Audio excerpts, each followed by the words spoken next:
Okay, sorry for the delay. There were some issues for the recording and some availability. Okay, आज हम nested loop start करेंगे। इससे पहले हम loop cover कर चुके हैं। नेस्टेड लूप में बस यही होता है, जैसे हमने कंडीशनल स्टेटमेंट्स में देखा था कि कंडीशनल स्टेटमेंट्स भी नेस्टेड होती हैं, कि एक कंडीशनल स्टेटमेंट के अंदर हम दूसरी कंडीशनल स्टेटमेंट लिख देते हैं। इस तरह हमारे पास नेस्टेड लूप्स भी होते हैं। तो नेस्टेड लूप में क्या होता है कि जब हम कोई एक वैल्यू होती है एक सेट में। फॉर एग्जांपल हमारे पास एक लिस्ट है, ठीक है, जिसके अंदर में हमारे पास डिफरेंट वैल्यूज हैं, 1, उसके अलावा 2, 3, 4, 5 और 6 फॉर एग्जांपल। तो हम क्या करते हैं कि अगर हमने बारी बारी सारी वैल्यूज पर आइटरेट करना हो तो हम एक फॉर लूप चलाते हैं, जैसे पहले 1 पे, फिर 2, फिर 3। तो इस तरह हम बारी बारी सारे जो एलिमेंट्स होते हैं उनके ऊपर आइटरेट करते हैं। तो अगर मैं चाहता हूँ कि पहले मैं 1 पर आइटरेट करूँ और 1 के ऊपर अपना एक पॉइंटर रखूँ, ठीक है, और 1 को फिर बाकी सारे एलिमेंट से कंपेयर करूँ, ठीक है, 1 को 2 से कंपेयर करूँ, फिर 3 से, फिर 4 से, फिर 5 से, फिर 6 से, और फिर उसके बाद अपना फर्स्ट पॉइंटर 2 पर शिफ्ट करूँ। मेरी वॉइस आ रही है? यस मैम, अभी आपकी वॉइस आ रही है। Okay okay. Sorry for the delay, actually मेरे स्लैक का थोड़ा सा शायद कोई इशू था, तो इस वजह से। अब मैं ओके, कंटिन्यू कर लूँ सर? यस मैम, हम कंटिन्यू कर लें। अ, उससे पहले मैं एक अनाउंसमेंट कर लेता हूँ कि मैम इज़ा ने हमें as a core trainer join किया है हमारे कोर्स में, और she is experienced python programmer, और उन्होंने 100+ लीड कोड क्वेश्चंस भी सॉल्व किए हुए हैं और काफ़ी ज़्यादा हैकाथॉन्स में भी पार्टिसिपेट किया है। Let's welcome ma'am Iza to our course as a course trainer.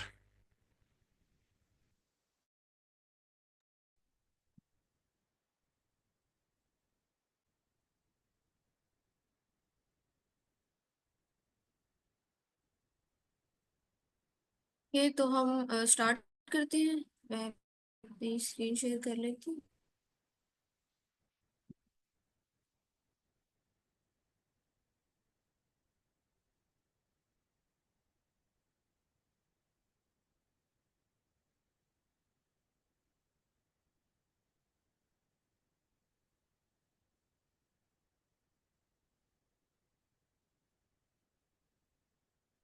अब मेरी स्क्रीन बता दें। Yes ma'am, your screen is visible. आपकी वॉइस थोड़ी इंटरप्ट हो रही है।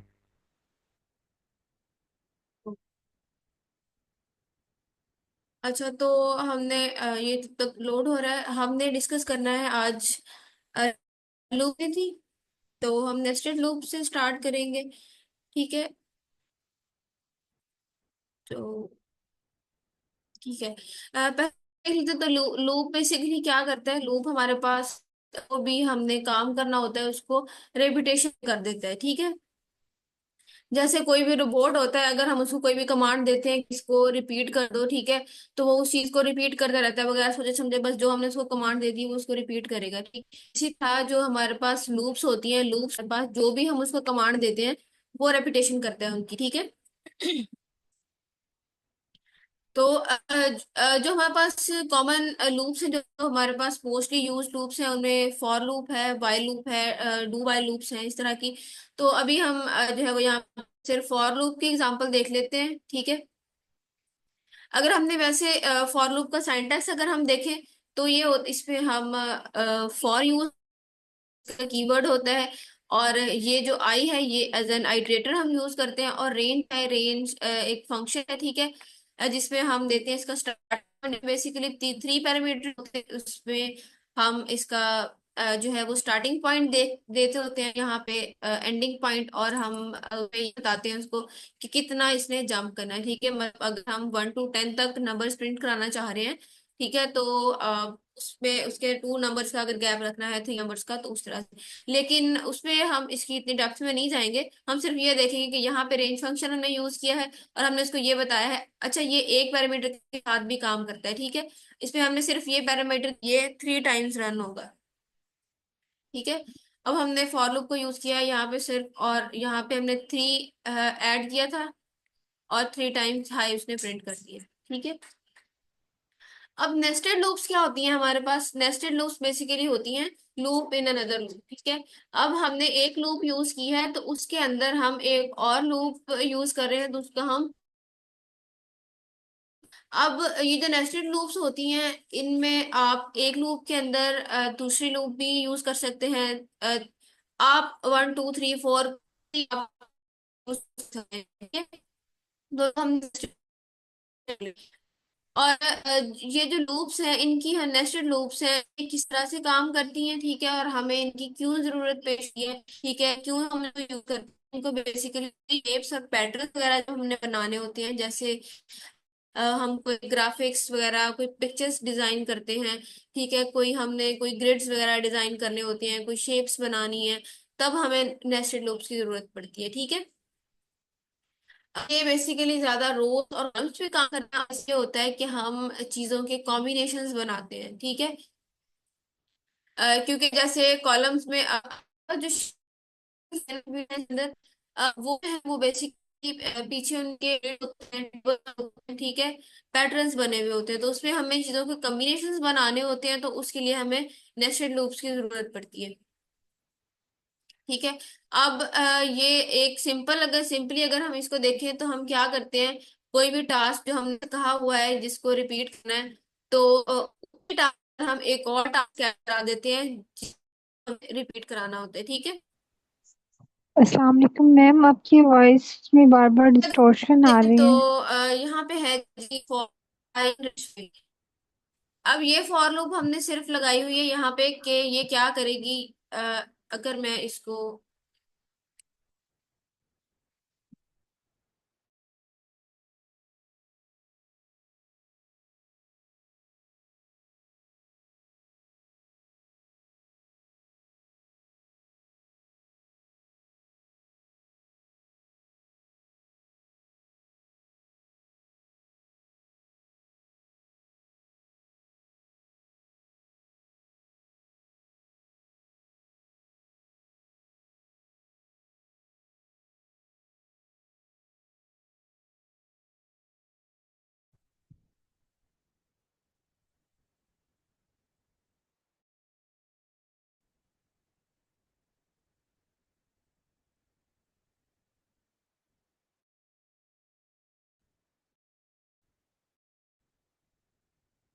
अच्छा, अगर हम इसको इस तरह से ये हमने सिर्फ ये लिखा है कि प्रिंट हेलो वर्ल्ड, जैसे कि यहाँ पे ऊपर देखा है आपने कि हमने इसको 3 टाइम्स लिखा था, तो इसने इसको 3 टाइम्स प्रिंट कर, यहाँ पे 5 टाइम्स हमने लिखा हुआ है, तो ये 5 टाइम्स प्रिंट कर देगा।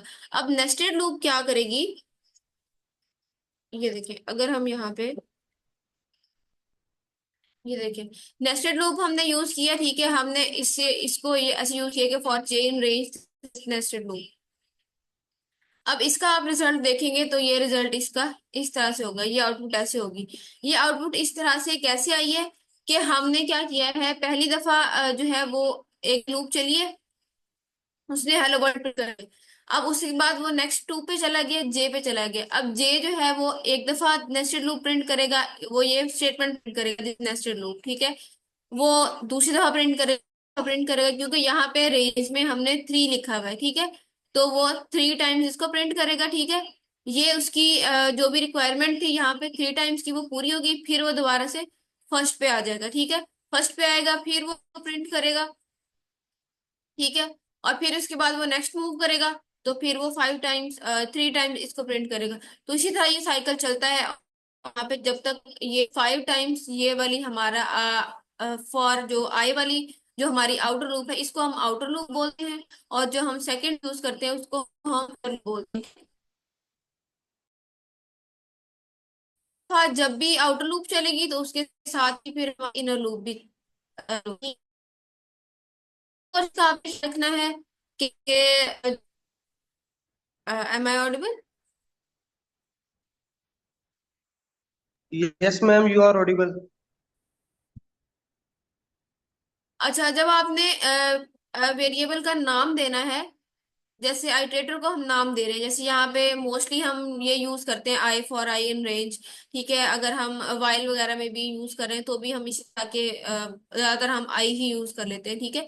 तो अगर हम नेस्टेड लूप्स यूज कर रहे हैं तो हम क्या करेंगे, हमने इस चीज को मेक श्योर करना है कि हम डिफरेंट नेम्स यूज करें। यहाँ पे हमने फॉर के लिए यहाँ पे आई लिखा है, और यहाँ पे इस इनर लूप के लिए हमने जे को यूज किया है, ठीक है। अगर हम इसको इस तरह से यूज नहीं करेंगे तो ये बहुत ना जो वो कॉन्फ्लिक्ट क्रिएट करेंगी हमारे कोड के अंदर, ठीक है।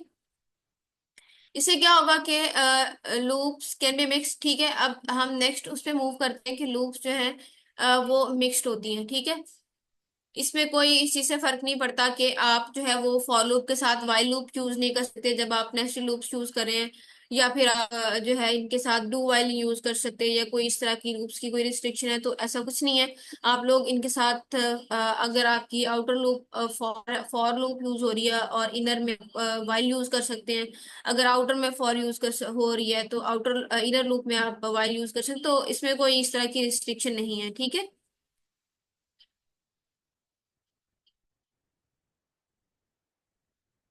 ओके, तो साइंटेक्स हमने देखना है। अच्छा, ये एक और चीज यहाँ पे हम देखेंगे कि ये देखें, यहाँ पे जो प्रिंट स्टेटमेंट लिखी हुई है, जो हमने आउटर लूप की प्रिंट स्टेटमेंट लिखी है वो यहाँ पे मैं बताना कि हमने ख्याल रखना है कि हम जो है वो प्रिंट स्टेटमेंट अपनी कहाँ पे प्रिंट करा रहे हैं, ठीक है। तो अगर हम इसको भी इसी के साथ प्रिंट कराएंगे या इस फॉर को भी इस फॉर की उस सीक्वेंस में रखेंगे तो हमारा कोड रन नहीं होगा, ठीक है, नहीं करेगा, वो एरर जनरेट कर देगा। उसके ये जो है वो हमारी वाइल लूप है, जो हमारे इनर लूप को form की। इसमें हमने क्या कंडीशन सेट किया है कि number greater than equals to 1, print I am going to count to 3, and inner loop में कंडीशन है कि for I in range 3 print I plus 1 number minus equals to 1, ठीक है। अब यहाँ पे जो हमने आइटरेटर रखा है, ठीक है, यही वाला हमारा वेरिएबल है। आइटरेटर हमने हमारा जो है वो आई है, ठीक है। अब ये किस तरह से वर्क करेगी।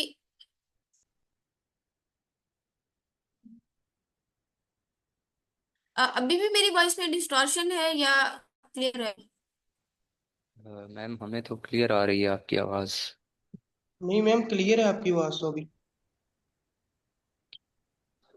और वो चैट में मैसेज था, तो मैम आप अपनी साइड पे चेक कर लो।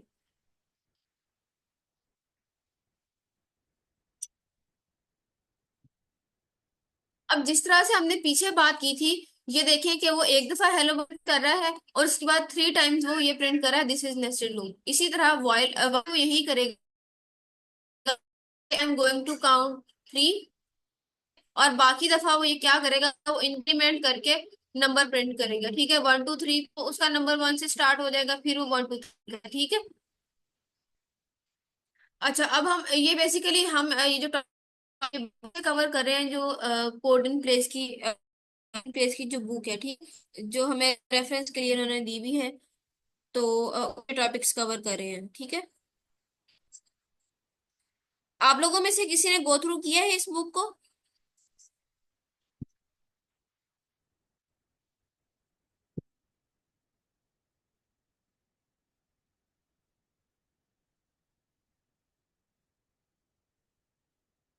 एनीवन, अगर आप लोगों ने इस बुक को देखा है, इसके कुछ टॉपिक्स, तो आप लोग शेयर कर सकते हैं।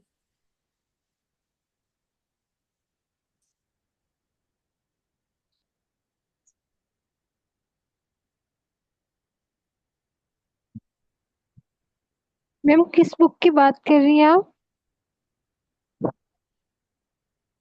ये जो स्टैनफोर्ड कोड इन प्लेस की बुक है। Yes ma'am.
मैम हम कुछ ये बुक एग्जांपल्स जो है कर वो स्लैक सकते पे भी शेयर हुई भी है, मैं भी शेयर कर दूंगी।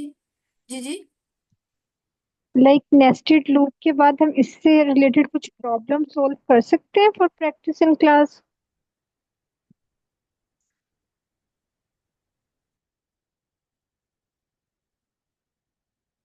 अभी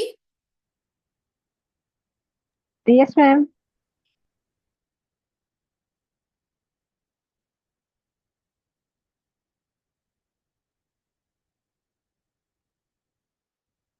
मैम आप अभी की बात कर रही।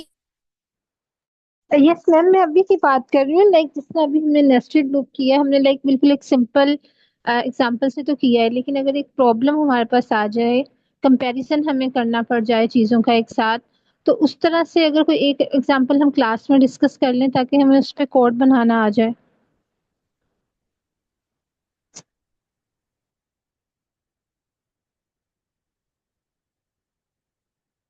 एक एग्जांपल ये देखिए, मैंने यहाँ पे जो है वो शेयर की है, ठीक है।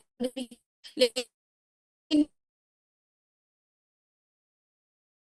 दैट्स अगर हमारे पास टाइम थोड़ा सा बाद में बचेगा तो हम उसको जरूर डिस्कस करेंगे, ठीक है। Okay ma'am, thank you.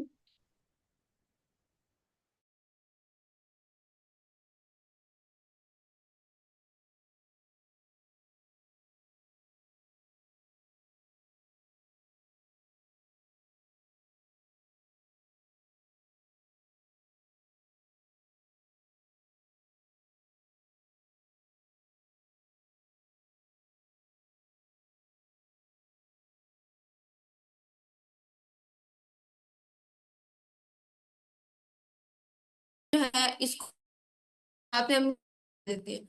अब ये जो रेंज है हमारे पास, ये जो 10 यहाँ मिनिमम होता है और जो 20 लिखा हुआ है ये मैक्सिमम होता है, ठीक है। की बात कर रही हूँ, तो ये इनमें से कोई भी रैंडम नंबर पे 30 लिखूं, और ये बेसिकली यहाँ पे हमने मिनिमम नंबर देना है, जहाँ पे मैंने 30 लिखा है। और ये राइट साइड पे हमने जो है वो मैक्सिमम नंबर देना होता है। अब ये फंक्शन क्या करता है, ये कोई भी इनके दरमियान जो है ना, वो कोई भी रैंडम नंबर प्रिंट कर देगा, ठीक है। 30 to 50 के दरमियान ये कोई भी रैंडम नंबर प्रिंट करेगा, ठीक है। और जब भी हम इसको रन करेंगे, ये कोई ना कोई नहीं पता होगा कि ये कौन सा नंबर प्रिंट।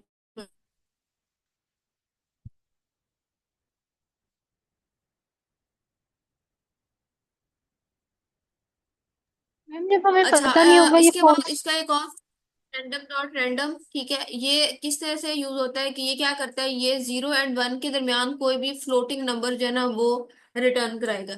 जैसे ये रैंडम जो है, ये रैंडम क्या करेगा, ये कोई भी इंटीजर रिटर्न कराएगा हमें, इसमें इसमें इसको हम रेंज देंगे, ठीक है। और इस रैंडम डॉट रैंडम के अंदर पहले से डिफाइन है कि ये कोई फ्लोटिंग पॉइंट की जो है वो 0 से 0 के दरमियान, ठीक है। इसके लिए हम ये देखते हैं, जैसे कि वो गेम है एक जो डाइस रोलिंग वाली गेम होती है, उसका नाम क्या होता है, जो हम लोग बहुत मतलब अपने मोबाइल फोन्स में भी खेलते हैं और घर पे भी, लूडो। हाँ, तो उसमें देखिए, इसको हम क्या कर रहे हैं, हम लोग ने रैंडम को इंपोर्ट किया है, ठीक है। और ये हमने थ्रेशोल्ड का वेरिएबल लेके यहाँ पे उसको 0.80 सेट किया है, और उसके बाद हमने पे हमने क्या कौन सा ये वाला इसको हमने यूज किया। क्या करेगा, ये 0 से 1 के दरमियान कोई भी जो नंबर है वो हमें प्रिंट करा के देगा। अब इसमें क्या होगा कि प्रिंट रैंडम प्रोबेबिलिटी प्रोबेबिलिटी, और यहाँ पे हमने नेक्स्ट प्रिंट स्टेटमेंट दी है कि is it bomb square, is bomb square, ठीक है। एक मिनट, हम मैं इसको रन करती हूँ, फिर हम इसको थोड़ा सा और डिस्कस भी करते हैं। अब रैंडम प्रोबेबिलिटी में क्या हुआ कि यहाँ पे हमने क्या प्रिंट कराया, एक तो ये प्रोबेबिलिटी, ठीक है। अब प्रोबेबिलिटी में क्या है, ये वाला फंक्शन क्या करता है कि कोई जो हमको, अब इसने यहाँ पे देखिए, इसने 0.45 वाला नंबर प्रिंट करा के दिया है हमें, ठीक है। अब सेकंड उसमें क्या है, ये जो वैल्यू थी, इस bomb square is equal probability greater than threshold. हमने ये यहाँ पे कंडीशन लगाई हुई है कि अगर प्रोबेबिलिटी जो है वो थ्रेशोल्ड से ज्यादा होगी तो हम जो है वो ये प्रिंट कराएंगे कि is it a bomb square और नॉट। ठीक है। अब यहाँ पे एक क्वेश्चन ये आता है कि इस चीज के लिए हम इफ एल्स यूज करते हैं और वो हम यूज कर सकते थे। ठीक है। तो एनीवन ऑफ यू कोई बता सकता है कि हमने क्यों यूज नहीं की?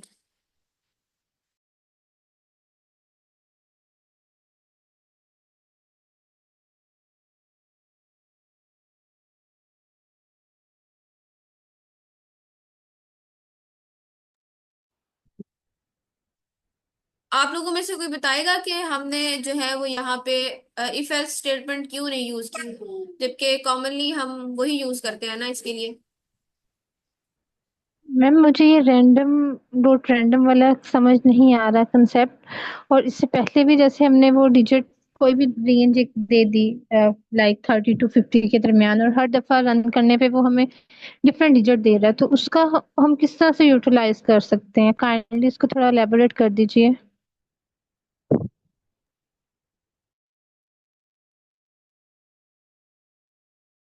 ठीक है। ये ये रैंडम डॉट रैंडम जो है ना, ये इसका इसका ये यहाँ पे ये बताया जा रहा है। ठीक है। जैसे मैंने आपको बताया कि जो डाइस रोलिंग वाली गेम होती है, ठीक है, उसमें आप जितनी दफा वो डाइस रोल होके आता है तो आपको नहीं पता होता कि कौन सा नंबर जनरेट होगा। वो हर दफा डिफरेंट नंबर जनरेट होता है और आपको पता भी नहीं होता कि कौन सा नंबर जनरेट होगा। ठीक है। तो ये रैंडम जो है ये उस तरह से काम कर रहे हैं। ठीक है। और इनमें ये डिफरेंस है कि ये वाला जो है ये इंटीजर को प्रिंट कराएगा। ठीक है। और किसी भी कोई भी हम रेंज दे सकते हैं। ठीक है। इनको मिनिमम मैक्सिमम वाली। और ये वाला जो रैंडम है ये 0.0 से 1 तक, 0 से लेके 1 तक जो है वो नंबर प्रिंट कराएगा। ठीक है। इनमें ये डिफरेंस है, यहाँ पे कोई भी इंटीजर होगा, यहाँ पे फ्लोट नंबर्स होंगे, यहाँ पे इंटीजर नहीं होगा। ठीक है। और ये जैसे अगर हम देखें कि हमने ये वैल्यू यहाँ पे प्रिंट कराई है ना कि अगर हम डाइस रोलिंग वाली गेम की ही बात करें तो जब हमारा डाइस जो है वो एक दफा, अगर हम घर पे जैसे हम लूडो खेलते तो हम उसकी बात करें तो हम जितनी दफा वो जो डाइस होता है उसको हम थ्रो करते हैं तो डिफरेंट वैल्यू आती है। ठीक है। तो हम बताते हैं कि हमारी जो है वो हमारे कितने नंबर है और हमने कितने नंबर्स आगे पीछे मूव करना है। तो उसी के एग्जाम्पल का हम देखें तो भी, हाँ, तो हम उसको भी यूज कर सकते हैं। मैम आपको क्लियर हुआ ही है? मैम मुझे रैंडम वाला तो क्लियर हो गया, लेकिन रैंडम डॉट रैंडम वाला मुझे नहीं क्लियर हो रहा। लाइक रैंडम रेडियंट वाला तो हो गया, like just like dice rolling का हमें हर दफा न्यू वैल्यू मिलेगी। लेकिन क्वेश्चन उस वो तो मेरा क्लियर, मतलब ये मुझे पॉइंट समझ आ गया, लेकिन एप्लीकेशन चले मैं खुद सर्च करूंगी इसको मैंने अपनी फील्ड में कैसे अप्लाई करना है। लेकिन मुझे रैंडम डॉट रैंडम वाला इसमें अभी भी कंफ्यूजन है, ये मुझे नहीं कंसेप्ट समझ आ रहा। लाइक इसमें ये एक तो एक चीज मुझे क्लियर हुई है कि इसमें हम जिस तरह रैंडम में हम फुल इंटीजर यूज कर रहे हैं, इसमें फ्लोट वैल्यू पॉइंट्स में हमारे पास वैल्यू आएगी। और प्रोबेबिलिटी का इसके साथ क्या कनेक्शन है वो मुझे थोड़ा एलेबोरेट कर दीजिए, रैंडम प्रोबेबिलिटी का।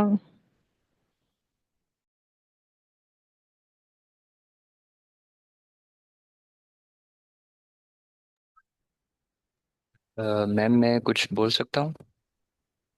जी जी श्योर। ये जो रैंडम डॉट रैंडम है ना, ये 0 और 1 के दरमियान हमें एक नंबर देगा, फ्लोटिंग नंबर। ये एक फंक्शन है रैंडम मॉड्यूल का। तो इसका काम सिर्फ ये है कि ये 0 और 1 के दरमियान कोई भी ना रैंडमली पिक करेगा और नंबर आपको रिटर्न कर देगा। और इसकी एप्लीकेशन प्रोबेबिलिटी में ये होती है ना कि प्रोबेबिलिटी में 0 अगर जो नंबर होता है वो रिप्रेजेंट करता है कि ये इवेंट नहीं होगा, और 1 रिप्रेजेंट करता है कि ये इवेंट होगा, और 0.5 से ऊपर भी ये रिप्रेजेंट करता है कि ये इवेंट होगा। तो इसका इस्तेमाल ना स्टैटिस्टिक्स एंड प्रोबेबिलिटी में होता है। तो यही है, ज़्यादा इसके अंदर और तो कुछ नहीं है कॉन्सेप्ट। यानी कि अगर हमारे पास वैल्यू ये सिलेक्ट करता है 0 से लेके 0.5 से लेस देन, जैसा आगे मैम ने स्टेटमेंट दी थी कि it is a bomb square, तो फिर वो इससे कहेगा कि ये फॉल्स है, जिसमें ट्रू और फॉल्स वाला था हमारा। और यस। अगर 0.5 से ज्यादा हमें देगा, 0.5 से लेके 1 के दरमियान में कोई भी वैल्यू ये देता है, तो फिर ये इस स्टेटमेंट को ट्रू कर देगा। Is it like that? Yes, अगर हम प्रोबेबिलिटी के तौर पे लें तो बिल्कुल यही बात है। 0.5 से ऊपर मतलब कि ये इवेंट अकर होगा, मतलब ये बॉम्ब स्केयर है। ओके, अच्छा मैम, थैंक यू सर। इसमें मैं एक मतलब चीज़ ऐड कर देना चाहूँगा कि यहाँ पे जो मैम सायरा की अंडरस्टैंडिंग है वो थोड़ी सी गलत हो रही है कि 0.5 की वो वैल्यू से नीचे फॉल्स ट्रू रिटर्न करेगा और उससे पूछे फॉल्स, ऐसे नहीं है। हमारे पास जो रैंडम ऑब्जेक्ट कॉलिंग हो रही है यहाँ पर, ठीक है, उसमें वो क्या कर रहा है कि हमें एक वैल्यू रिटर्न कर रहा है 0 से 1 के दरमियान, ठीक है। Let me annotate, yes sir. किधर है एनोटेशन? अच्छा, एनोटेशन मुझे शो नहीं हो पा रही है अभी। अच्छा, इसमें ना अभी आप देखें ना, ये कोड है जो यहाँ पे इंपोर्ट रैंडम, ठीक है, उसके बाद एक थ्रेशोल्ड हमने डिफाइन किया हुआ है 0.8, ठीक है। तो इस केस में हमने थ्रेशोल्ड खुद ही से डिफाइन कर दिया कि एक वैल्यू है 0.8।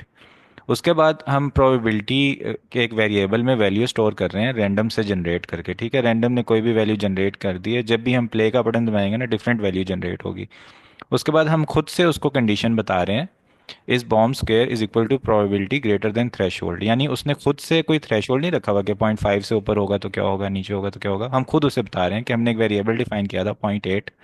जो अब चेक करो कि जो प्रोबेबिलिटी है वो 0.8 से ग्रेटर है या नहीं।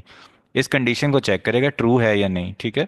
फिर वो रिटर्न करेगा इस कंडीशन का जो वैल्यू है। अगर वो ग्रेटर देन होगी 0.8 तो उसकी हमने ग्रेटर का साइन लगाया तो वो ट्रू रिटर्न कर देगा।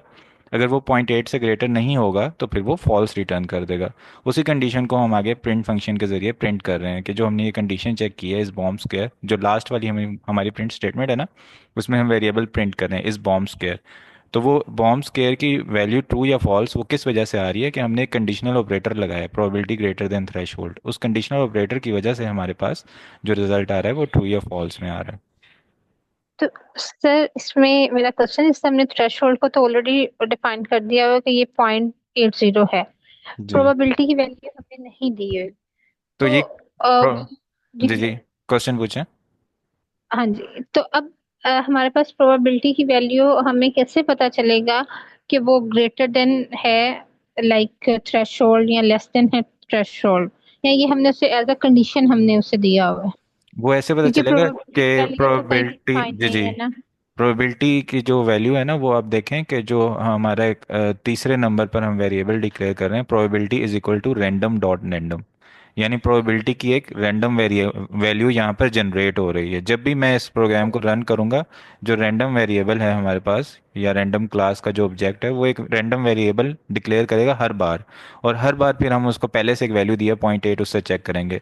अब इसके अंदर ना रैंडम के ऑब्जेक्ट का यहाँ पर हम ये यूज़ कर रहे हैं, लेकिन इसमें आप ये नहीं कह सकते कि इसका यूज़ ही यही है, या आप इसको इस तरह से याद नहीं कर सकती कि ये ट्रू या फॉल्स रिटर्न करेगा। इसके जैसे मशीन लर्निंग होता है ना, मशीन लर्निंग में डिफरेंट एल्गोरिदम्स होते हैं, उसमें एक चीज़ होती है biasness.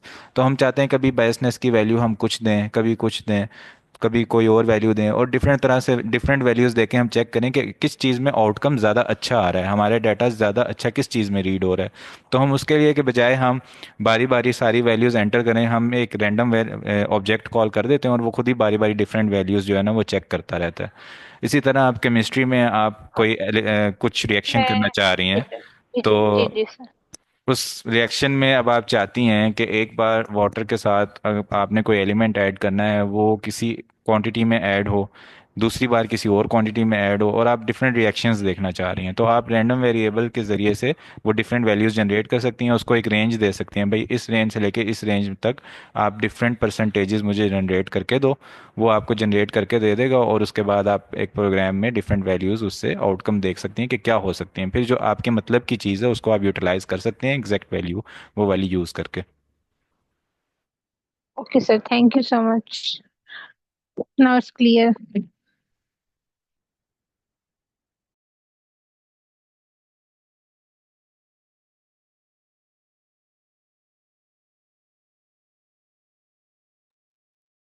Okay, thank you sir. Thank you ma'am.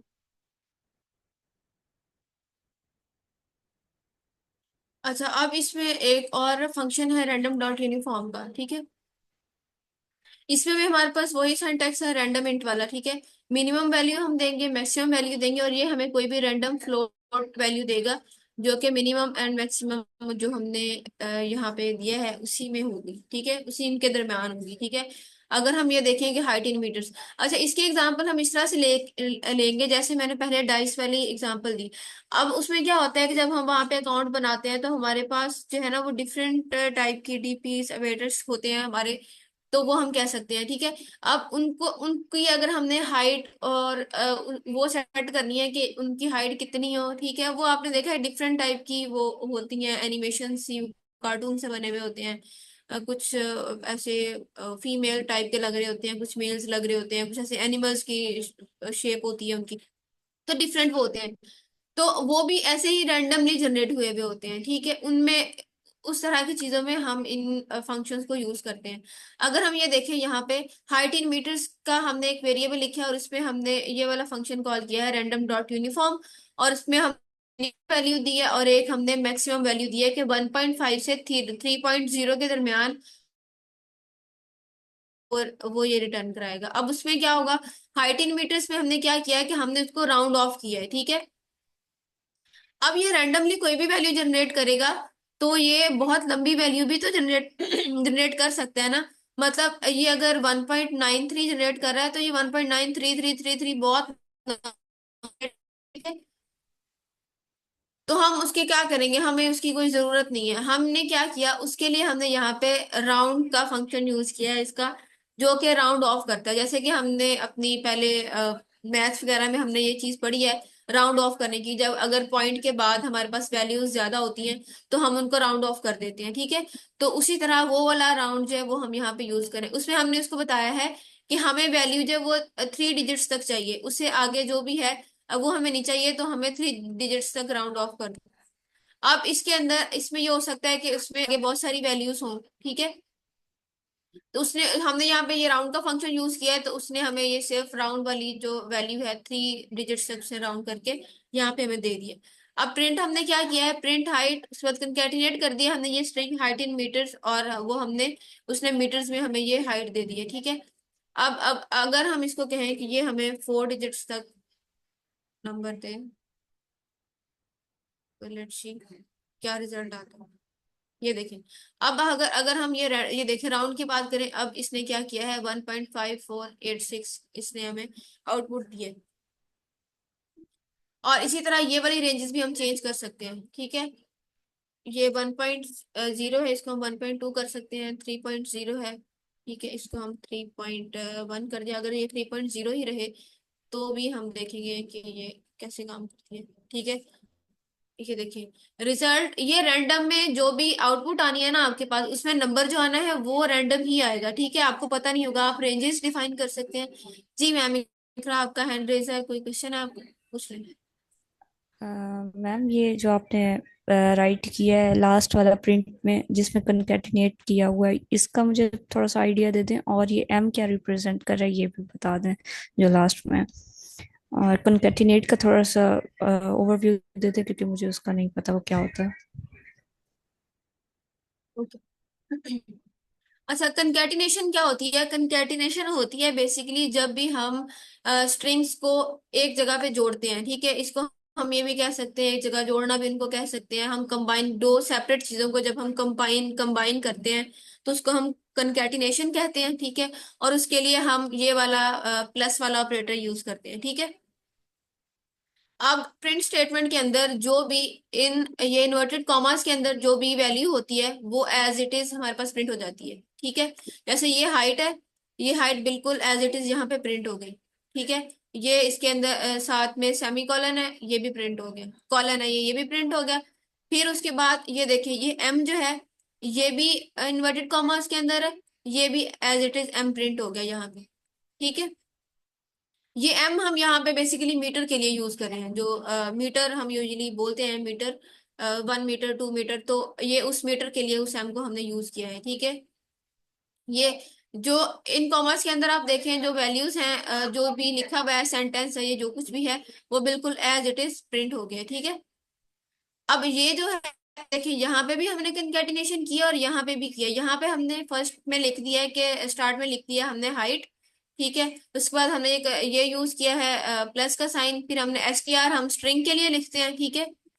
और उसके बाद हमने क्या किया, height in meters. Height in meters क्या है, ये हमारे पास ये वाला जो है वो वेरिएबल जो हमने पहले से लिखा हुआ है, हाइट इन मीटर्स, और यहाँ पे उसने उसको राउंड ऑफ कर दिया है। इस वैल्यू को जो भी हमारे पास रिजल्ट आया था उसको उसने 4 तक राउंड ऑफ किया। हमने उसे कहा कि इसको प्रिंट कर दो। अब प्रिंट स्टेटमेंट के अंदर जो चीज इन्वर्टेड कॉमा से बाहर होती है, ठीक है, और वो एक्चुअली वेरिएबल होता है और वो उसकी कोई वैल्यू होती है जो वैल्यू हमारे पास आउटपुट में प्रिंट होके आती है। अब ये जो हाइट है ये एज इट इज प्रिंट होगी, ये इन्वर्टेड कॉमास के अंदर है, ये हमने यहाँ पे लिख दिया। फिर ये str हाइट इन मीटर्स है, ये वेरिएबल है, ये इन्वर्टेड कॉमास के अंदर भी नहीं है इसकी, तो हमें वैल्यू चाहिए होगी, ठीक है। तो हमने हमें इसकी यहाँ पे वैल्यू आ मिल गई आउटपुट के अंदर। और यहाँ पे फिर हमने कंकैटिनेशन का साइन यूज किया, तो यहाँ पे फिर इन्वर्टेड कॉमास के अंदर m है, तो वो m भी एज इट इज यहाँ पे आ गया। ये m मीटर के लिए यूज है। मैम आप बताएं, आपको क्लियर है? जी ma'am, thank you so much. जी मैम, समझ आ गई है, थैंक यू सो मच। हम्म।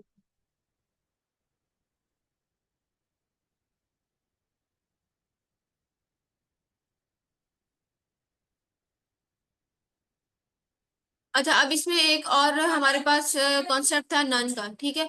अब ये नन क्या करता है, अब ऐसे होता है कि समटाइम्स हम कोड लिखते हैं, कोई भी कोड हम लिख रहे हैं, तो उस कोड की जो है वो उस टाइम पे वैल्यू नहीं होती, ठीक है।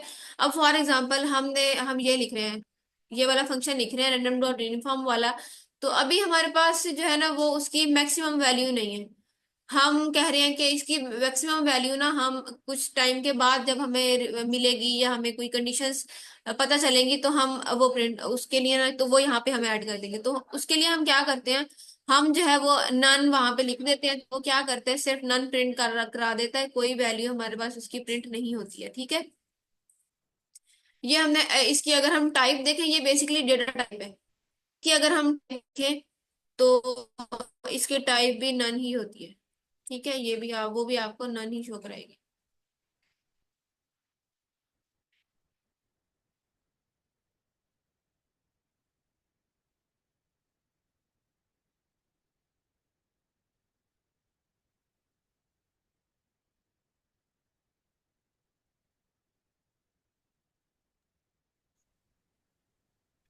मैम मेरा क्वेश्चन है, ये नन वाले इस ऑपरेटर को या रैंडम शीट को फिर हम क्यों, जब हमें पता है इसका आंसर नन है, तो किस लिए हम इसे यूज करते हैं? स्टॉप करने के लिए या फिर लाइक किस लिए? हम इसको इसलिए यूज करते हैं कि जैसे मैंने ये चीज पहले बताई है कि हमें जो है वो हमारे पास वैल्यू नहीं होती ऑन द स्पॉट, हमारे पास किसी नंबर की वैल्यू नहीं है, ठीक है। कोई वेरिएबल हमने डिक्लेयर कर दिया और हमारे पास उसकी उस टाइम पे वैल्यू नहीं है, हम बाद में वो वैल्यू ऐड करना चाह रहे हैं, ठीक है। तो उसके लिए हम वहां पे ताकि कोई एरर जनरेट ना हो, तो उसके लिए हम नन यूज कर लेते हैं। आई थिंक मेरे पास कोई इंटरनेट का इशू है, तो ये thank you so run much नहीं मैम। हो रहा।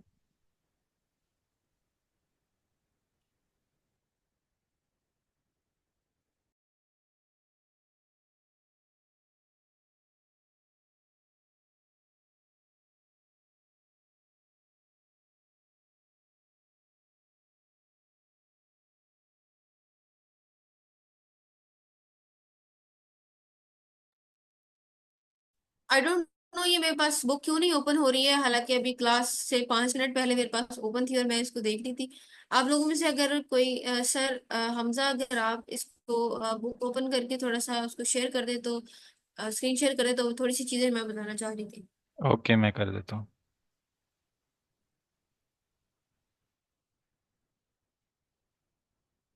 मेरी स्क्रीन विजिबल है सबको?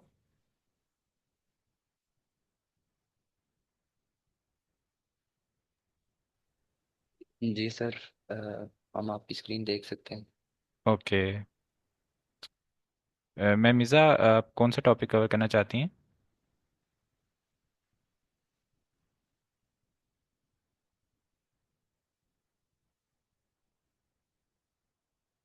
Okay, I think ma'am Iza is unavailable. अच्छा, अभी तक किसी का कोई क्वेश्चन है जो अभी तक कॉन्सेप्ट्स कवर हुए हैं उसमें कोई चीज़ समझ ना आई हो? सर मेरी एक रिक्वेस्ट है कि हम इस पे एक कंडीशनल स्टेटमेंट बना के कर सकते हैं, ताकि फिर हमें एटलीस्ट कोड बनाना आ जाएगा। किस टॉपिक पर? नेस्टेड लूप पे और रैंडम पे। नेस्टेड लूप भी चले रहने दें, रैंडम और डॉट रैंडम जो हमने किया है, या रैंडम डॉट रेडियन जो किया है हमने। ठीक है, इसमें कर लेते हैं।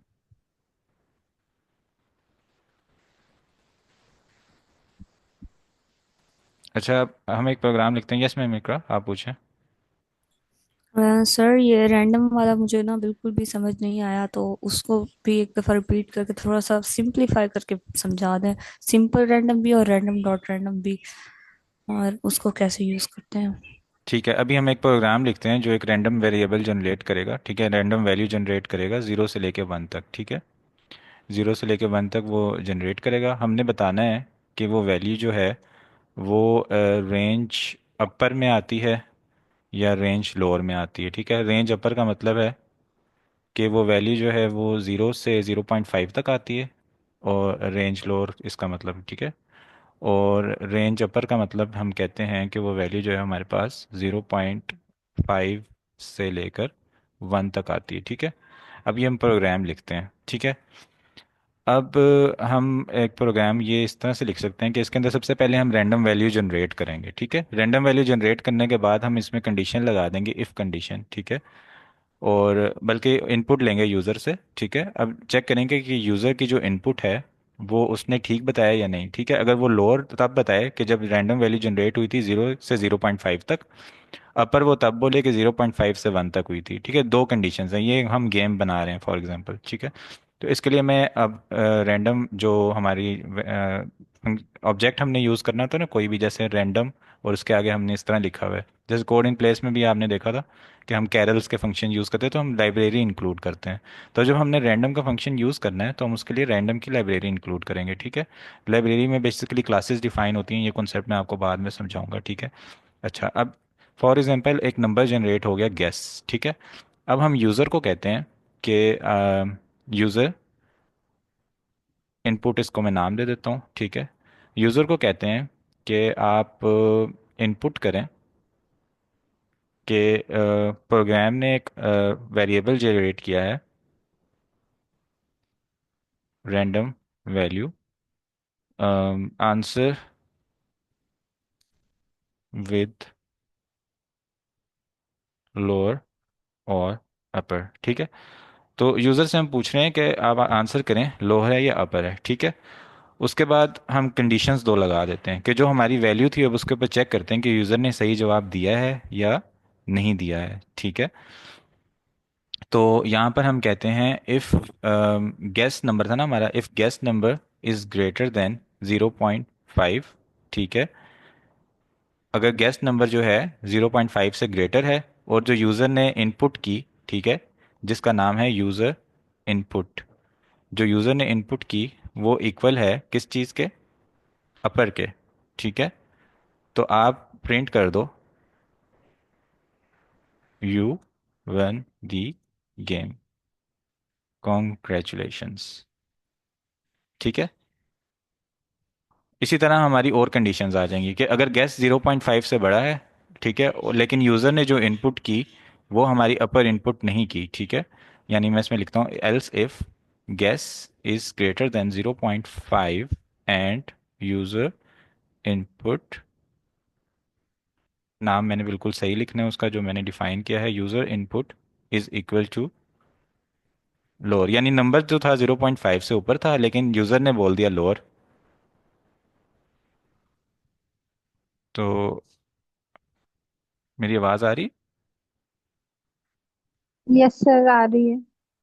अच्छा, ये क्यों फिर ऐसा लगा सेशन एंड हो गया? अच्छा, ठीक है, यहाँ पर हम फिर प्रिंट कर देंगे कि sorry you sir just 2 minutes lost. रह गए हैं बस।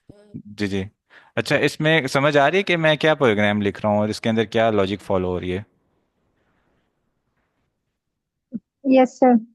ठीक है, जैसे एक रैंडम क्या कर रहा है हमारे पास, रैंडम फॉर एग्जांपल एक ऑब्जेक्ट है या एक फंक्शन है जो मैं कॉल करता हूँ, तो ये रैंडम वैल्यूज जनरेट कर देता है 0 से लेके 1 तक। अब मैंने इसको जब कॉल किया ना, इसने कोई वैल्यू जनरेट कर दी, फॉर एग्जांपल इसने 0.3 जनरेट कर दी, ठीक है। अब मैं यूज़र से पूछूंगा कि अब बताओ ये अपर केस में, अपर रेंज में या लोअर रेंज में। ये मैंने खुद ही रेंज वाली एक कंडीशन बनाई, उसने बोला ये लोअर में है, तो मैं कह दूंगा भाई कॉन्ग्रेचुलेशंस, ये लोअर में ही है। वो कहता है अपर में है, तो मैं कहूँगा सॉरी यू लॉस्ट।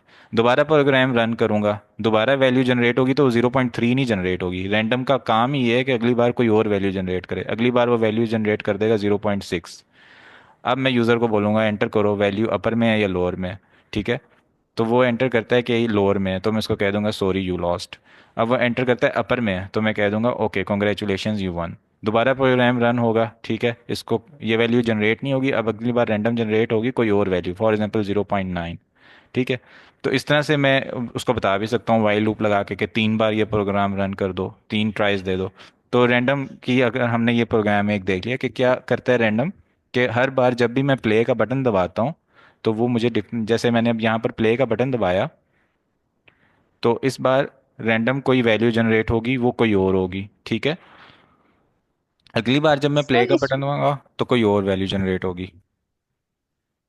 तो रैंडम क्या करते हैं, डिफरेंट वैल्यूज जनरेट करता है। जी मैम पूछें। सर इसमें हमने रैंडम डॉट रैंडम के आगे वो एक रेंज अपनी क्यों नहीं दी, वो देनी चाहिए ना।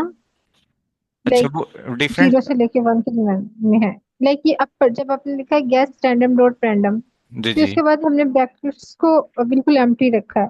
तो हमें पहले हाँ। रैंडम की रेंज तो बतानी है ना अपने प्रोग्राम में, कोडिंग में बताना है कि भी रैंडम की ये रेंज है, उसके बाद हम यूजर से क्वेश्चन करेंगे ना।